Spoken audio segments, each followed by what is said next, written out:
Welcome to Keeping Score. I'm Rick Horrow. Each week we bring you insights from the playmakers, deal makers, and rule makers in the world of sports. I'll give you my take on some of the items of the week using my 30 years of experience doing deals for teams, leagues, and players in the $750 billion business of sports. Plus, we'll talk with a central figure in the sports world. The views expressed in this podcast are my own and do not represent the views of Reuters. Let's get started. Keeping Score this week turns its sights to the frozen pond. We've only got about 4 or 5 weeks until playoffs really intensify in the NHL, but the business is booming. Franchise value is up about 15%. Average franchise value nearly $600 million, according to Forbes. 14 at $500 million as far as values are concerned. It certainly helped that Vegas's value was $500 million coming in. Now Seattle's value is going to be over $600 million coming in. Expansion, $2 million in 1967 with the original 6, $50 million, the 8 in 1990-1992, $500 Vegas, over $600 Seattle. It's come a long way, clearly.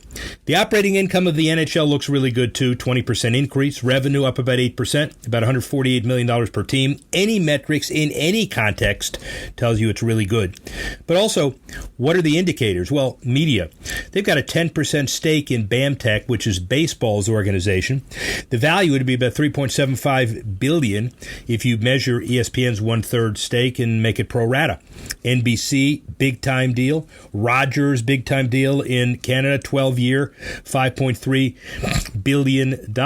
And in fact, Sunbelt teams like the Tampa Bay Lightning, they're always one of the top 2 or 3 teams in the league. They were $260 million, now at $390. The 25th anniversary season getting bigger and bigger thanks to Jeff Vinik and all of those developing hockey in the South. Sunbelt West Coast All-Star game in San Jose last year. Very successful. Bill Daly, the commissioner's heir apparent, he wouldn't allow me to say that or like it, but he is the COO and deputy commissioner of the National Hockey League. All things detail. Certainly, Bill Daly, I would argue, knows more about the details of the business than anybody alive. He's also been a friend and a great purveyor of the game for a long time. Bill Daly. Welcome back to the Power of Sports, presented by Group 1001. I'm your host, Rick Horrow. And Bill Daly, who has been the guy in the NHL for so long, deputy commissioner, and so much more. How are you? I'm great, Rick. How are you? I'm wonderful. So, welcome to San Jose. Well, thank you very much. It's supposed to be warm here, but I don't know if you remember John Matuzak from the University of Mars. Yes, I do. And I see some smoke coming off the top of your head. I don't know if that's it's a crisp morning, but I understand it's going to be beautiful. Yes, it is. It's going to be beautiful inside and out. No. So, Gary Bettman, who we all admire, said in one of his speeches, as relates to a strong league, strong, healthy franchises, a game that's competitive, compelling, and entertaining, great players, and people for our fans to connect with, and a great fan base. Where the NHL is today, does that all ring true? Where is the league in the context of all of that? Yeah, I mean, I think he hits all the high points for sure. I mean, the success of any product, certainly a sports product, starts on the field or in our case on the ice. And our on-ice product has never been better. We have a very vibrant and passionate fan base. We have great players. We have people who care about the game, involved in the game. So the league's in a really good place. It's I can't, I've been with the league 22 years now. I can't think of a better time for the league. Economic indicators, nobody really talks about franchise values until it's time to sell, and nobody talks about Forbes until you see the high values.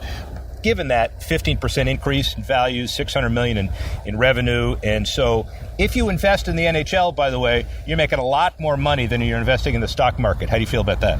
I think NHL investment it's a good time for NHL investment. I think you've seen a lot of people recognize it's a good time to invest in our league, and I do think that the growth of the asset value of the sport is at an all-time high as well. So it's we're really pleased with our expansion in Las Vegas and recently announced expansion in Seattle, and it shows the demand for NHL hockey at the ownership level as well. Well, let's follow through with that for just a minute. We'll quantify real numbers. $2 million for the original 6 in 67, $50 million for the next 8 in 90-92, $500 for Vegas, $650 for Seattle. How'd you do it? You know what? I think it all goes back to where we are now as a league and an entertainment product and an industry and an exciting time for growth. We continue to see a lot of opportunity for growth, whether it be through technology, whether it be through our international footprint, having events and growing our international business. We reached out into China, ventured out into China with a Chinese strategy over the last 3 years and expect to continue that. There's a lot of growth opportunity. And then finally, for now, and then we'll talk about charity, media is incredible. You have great partnerships and no ceiling. You got a $6 billion or so deal in Canada. You got an incredible deal with NBC. You got BAMTech, which is another investment opportunity broadly defined.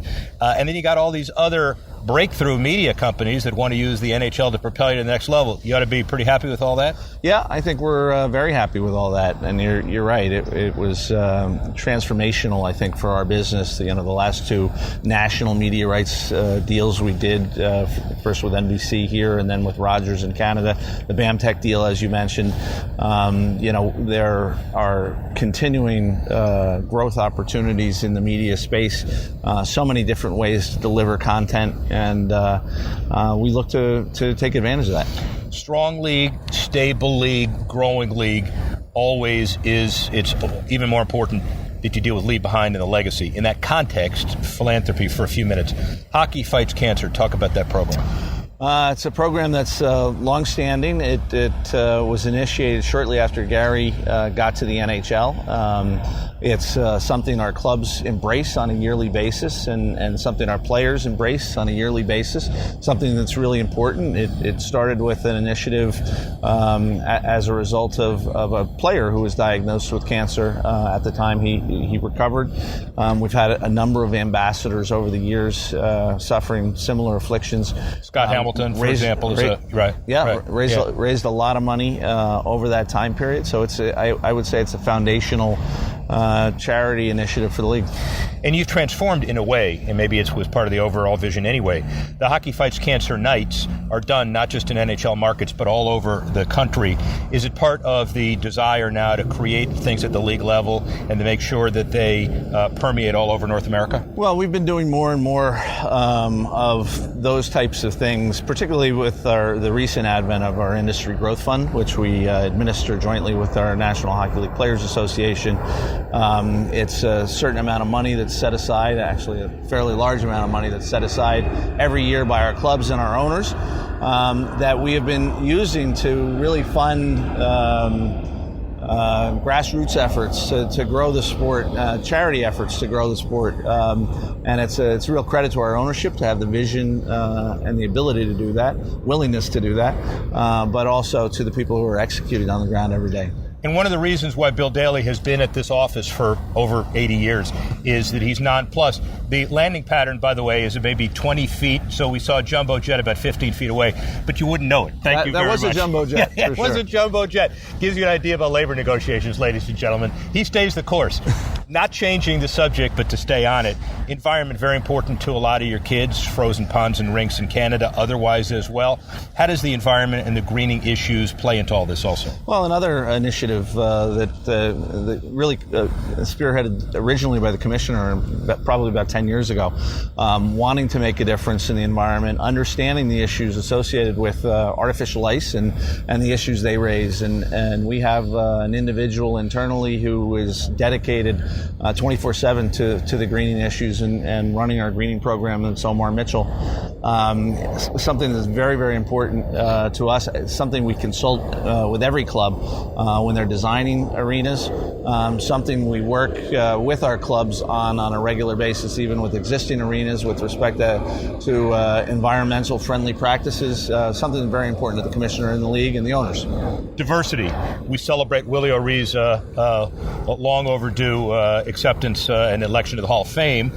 He stands for this, but you all have done much more than that relative to diversity in the NHL and otherwise. Talk about it. Yeah, hockey is for everyone, and yet another initiative that that is we've done jointly with USA Hockey as a kind of flag bearer for that program, and it's all about creating and encouraging diversity and inclusion in our sport at all levels of our sport, and it's something we take very seriously, and we think is important to the growth of our sport. We think it's important both to the fandom of our sport, but to participation in our sport, and I think it kind of dovetails with the grassroots efforts we're making in a lot of the inner city areas, making balls and sticks available to youth, so they get a grasp and an understanding of what our game's about and the principles of our game. And Hockey is for everyone's been a driver for that. Great segue, because balls and sticks are important, but facilities and ice are also very important. So the youth development programs, the Learn to Skate programs, the hockey development across North America, one of your more incredible initiatives of all of them. Talk about that. I think the rink development is something, again, we've been working on off and on over time, going back a couple of decades, certainly since I've been at the league. But I would say in probably the last 5 years, in far more concrete ways, that is also some of where we use our industry growth fund to help fund clubs who want to partner on local ice rink initiatives to get more ice and make more ice available to youth. It is one of the barriers to our sport. We recognize that. We think you can play not only on ice but on hard surfaces as well, and the ice will come secondary. But obviously, the more ice rinks, the better, and that's important for us both in the United States but also in Canada. Well, and also, obviously, it's a key to the Sun Belt strategy in places where this isn't exactly the Sun Belt, but in places where hockey was not it didn't have a cultural beginning, let's say. And so the NHL All-Star, we're inundated by it. By the way, why isn't your face on a puck? Everybody else's face is on a puck. I think it's just our players. Oh, I see. I think it's the people who deserve to be on the pucks. Well, those are two different issues. Whether you deserve to be on one, you're not on one. I don't think the commissioner is on one. No, he's not. Well, if he's not on one, you sure as heck not going to be on one. I guarantee you that. But so, talk a little bit about the embracing of the All-Star Weekend by San Jose and Northern California. Well, it's been fantastic. I mean, we're really just at the start of our weekend. We started yesterday. We had a kickoff for a legacy project at the San Jose and the league. We were talking about rink development that San Jose and the league partnered on to refurbish a rink here in San Jose, a ball hockey rink in San Jose, which was great. John Tutora and his group here have really wanted the All-Star game and has done a fantastic job in working to plan the All-Star game. I know they're very, very excited about how good it's going to be, and I share their excitement. It's a great community. I can tell you that this club's made a difference in this community from the time it came into the league and continues to make a difference today. I think, San Jose, it's the only major league professional sport, the Big Four in San Jose, and I think the community certainly has embraced the club, and it's become part of the identity of San Jose. Just quickly to end, strong business, strong entrepreneurialism, look ahead to the future. A couple of issues. Parity. So you look at the numbers, again, that nobody believes because they're Forbes, but you have a well over $1 billion franchise in Toronto. You have a net worth. You have a franchise in Florida that's at $300 million. You have tremendous efforts to level the playing field. How challenging is that? I think it's a challenge in any sports league, when the revenues in one market don't necessarily equal the revenues in another market. And that's why, particularly given the system we have with the salary cap, it's important to have a robust revenue sharing system. And we have one as part of our system. I think we share our again, with the foresight of our big market clubs, I think they know how important it is to make sure all the clubs in the league are competitive, that the league is competitive, that the competition on the ice is competitive, and that certainly is the thought behind the revenue sharing process, and I think it works. I think we, I think the results on the ice would suggest we have the most competitive balance we've ever had. So, in this era of unbelievable political turbulence, it would be reassuring to know that labor and management could get together and understand this is a $6 billion, maybe more industry, and we'd work together to grow the game long term. We hope that happens. We hope that happens, for sure. I think we in the Players Association, certainly our relationship during my time in the league has evolved, and I think it's evolved in a positive direction. I think there's alignment on the fact that it's good for everybody if we can grow the game, grow the business, grow revenues. I know the players are in tune with that growing revenues means that their salaries grow. So we should be working in the same direction on the same things. There are always going to be issues that separate management and labor, and there are always going to be things that you would want different in a perfect world, but we don't live in a perfect world. We recognize that. I think the Players Association and the players recognize that, and we're gonna work hard. We're in efforts right now to work hard to try to come to a deal sooner rather than later. Finally, where's the NHL and maybe more importantly, Bill Daly in 5 years? Well, the NHL, I hope, will be at a place above where we are now, because I think the one thing I would say is we continue to grow, we continue to get bigger, we continue to get more popular every year, and I expect that trend will continue, and I certainly expect that it will continue. As for me, hopefully I'm part of that growth, so hopefully I'm still here. So we judge importance of weekends by clothing that Bill Daly sketches out, and sometimes it's a jacket and leisure suit.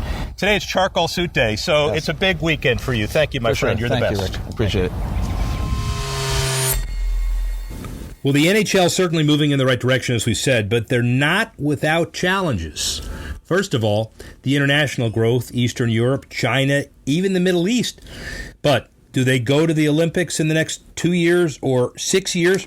The Players Association has made that a big deal. Gary Bettman says there are other considerations. Got to bring that to a head. Gambling, another challenge. Nielsen says it's about $216 million in revenue a year, and fan engagement is up about 3.5%. Because of gambling, NHL needs to take advantage of it like every other major sport. How about new markets? Seattle taken care of. What happens to Houston? Does Phoenix go there, the Arizona Coyotes? You got to solve the issue.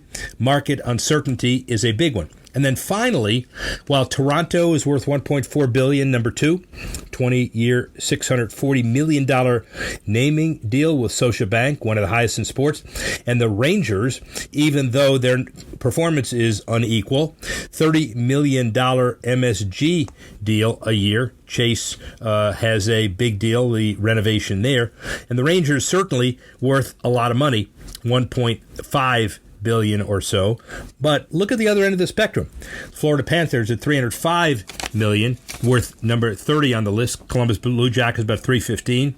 Sabres about $350. So a gap between the haves and the have-nots always bothers league commissioners, no matter who they are. So the bottom line is we head into the NHL playoffs. The season is great. It is getting better. Bill Daly at the helm, Gary Bettman ahead of him. Certainly challenges there, but nothing the NHL can't handle. Rick Horrow, speak with you soon. Thanks for listening to this edition of Keeping Score. Assistance provided by Carlos Swadek, Tanner Simpkins, Reuters Digital. I'm Rick Horrow. Thanks again for listening. See you next time on Keeping Score.